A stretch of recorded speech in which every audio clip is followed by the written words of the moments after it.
One knight c3. It always helps when you've done a lot of research on chess openings, if you remember things. Now, after writing opening oddities on Chessable, where I analyze every first move by white, which is not e4 or d4, I'm pretty comfortable with playing against weird systems. Now, let's see some transpositional magic here, shall we? Knight f6, e4, d5. And you'll notice we've had a few videos on this position. This is the exact same position. So I didn't have to learn anything extra for playing against knight c3 because it was already in my Alekhine repertoire. So let's go onward. And unlike in game 1, or I think game 3, don't quote me, the opponent goes for the best continuation. At least here, I go c5, but then this is a moment where he played something that is definitely not in my notes. It's not covered in the text. Caught me completely by surprise. Not really a big surprise. d3 makes sense. We need to be able to get our bishop developed later. d3 is the main line because we're stopping c4.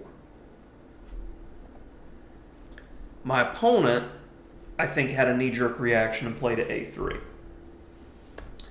And after c4, this is already problematic. Things went from bad to worse. So this is a very, very common thing that I have with the players that I coach who are in the 1,000 to 1,400 range. They will get this position and their opponent plays a3, and they'll know all the other theory. They'll say, okay, against d3 there's 6 lines and this is what I do against all of them. a3's not in my notes. Oh my God. And then they come to me after, say, they lose this game, and they go, can you add a3 into the notes? And there's nothing to add because a3 is a poor move. It goes against what you need to understand and know in the position. d3 makes a lot of sense. Helps with development, controls the c4 square. You don't need to have everything in your notes. You're not going to be able to remember everything. The general understanding of the move d3 of controlling c4 and being able to get our bishop out later is all you need to know. So a3, I can make the position weird. And now we're just playing chess. I don't need a theoretical knowledge to play this position. Now it's how can I get the most out of my position? So back to that concept of studying openings. What do we need to drill? What do we need to study? And what do we need to not worry about?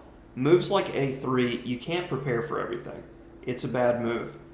If you understand the main lines and understand the point, the ideas behind the main lines, when a move is played against you that is not one of those, you should be able to problem solve how you can take an advantage.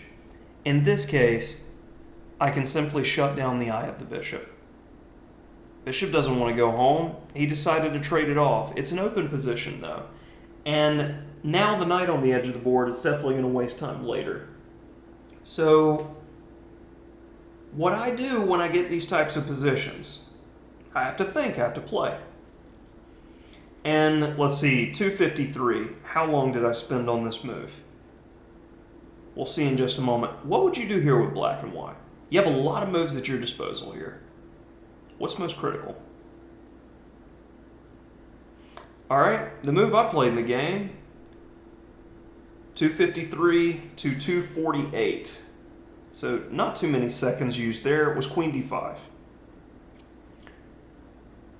With that knight gone from c3, queen can come out and play. With his bishop gone from f1, I create a threat. Well, he develops to stop it. Can I continue pressure? Yes. 2 seconds on that move. Automatic. Keep pressure, keep tension. already have an advantage. Knight c3, keep pressure, keep tension. Very worst case scenario, I'm going to be able to capture on f3 and completely ruin white's pawn structure. Ideal world we're living in. Also, if the queens stay on the board, he's not going to be able to castle queenside. This pawn's a bone in the throat.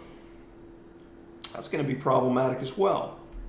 Well, he plays d4, and as we were talking about, that being a problematic scenario, we're going to take, and now that he's broken the pin, we go to this ending.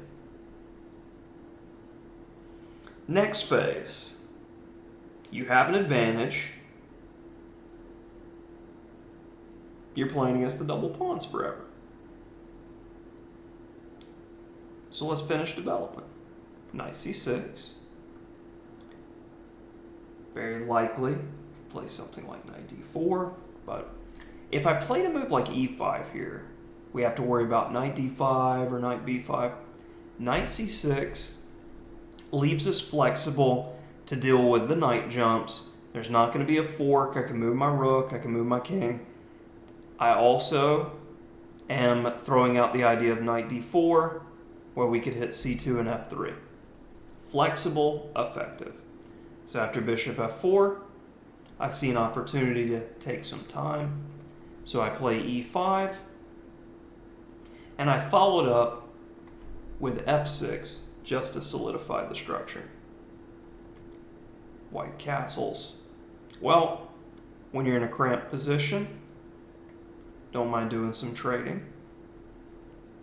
And my knight will be better than his bishop. Please take my bishop. Doesn't have a good square right now anyway. It's an endgame. You're attacking my a-pawn? Okay, no more. Takes, takes. He had control over the file. I'm just taking it back. And my king's better. So we've been able to just trade down. Still has the weaknesses. Still has the problem. I'd love to get up here. Ideal world. F5. Do I want to trade? No. Pawns are on the same color as my bishop. Pressure, pressure. Keep the pressure. And now I don't have the option to keep the tension. I'd love to, but again, his pawn is stuck on the same color as my bishop. All the pawns agree with my bishop now and make his look funny. Good move. Get it off the potential weak square. Take space. Now a4 can be met by b4 at some juncture. b2 pawn is going to be weak. Knight d5. Bishop's dominating. Takes, takes. It's understanding that guy's not going anywhere. And we talked about this in a previous video in the series. If you can do it in a move, do it immediately, or do it in 10 moves. You'd rather do it in 10 moves in an endgame. Mostly because it puts pressure on the opponent. They could get tired of the slow torture and try to force things, try to do something drastic, and lose even faster. It doesn't take much effort to shuffle. Shuffle with intent, though. Bishop b4, okay. I am going to hit the a-pawn, hit the f-pawn, got to defend that. So we're just going to dance a little here. And I wanted to take away square from the bishop so I could come back. We're just dancing.